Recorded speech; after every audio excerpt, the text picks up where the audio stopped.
du Hamas. Les enfants sont conduits aussi au pratique de la bannière du parti de Mahmoud Abbas. L'émotion est immense.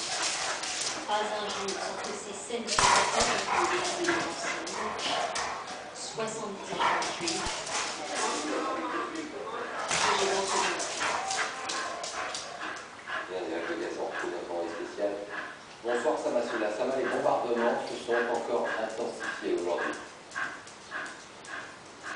Bonsoir Laurent, écoutez, ces bombardements, eh bien, ils sont continus et d'ailleurs à cette heure-ci, ils se font encore plus intenses, on les entend résonner au loin pour se poursuivre toute la nuit. En tout cas, aujourd'hui, il est clair que l'armée israélienne a concentré ses tirs, ses frappes sur des zones extrêmement précises. Tu joues, tu joues, tu fais la folle. Il est également très clair que les combats au sol se font de plus en plus intenses, mais vous savez, cette ligne de front qui est pourtant si proche, à peine une dizaine de kilomètres d'ici, eh bien, elle est très difficilement accessible parce que pilonnée en permanence. Alors ces soldats israéliens qui sont ici à Gaza, eh bien, nous ne les voyons pas plus que les soldats, les combattants du Hamas qui se cachent. Ce qui est sûr, c'est que nous voyons également leurs roquettes partir régulièrement vers Israël. Et le conflit se poursuit.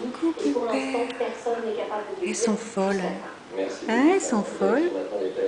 Elles sont folles, les pépettes. Vous êtes toujours à Faraza. Apparemment, le Hamas oppose une résistance à ça. Certains combattants ont réussi à pénétrer en territoire israélien.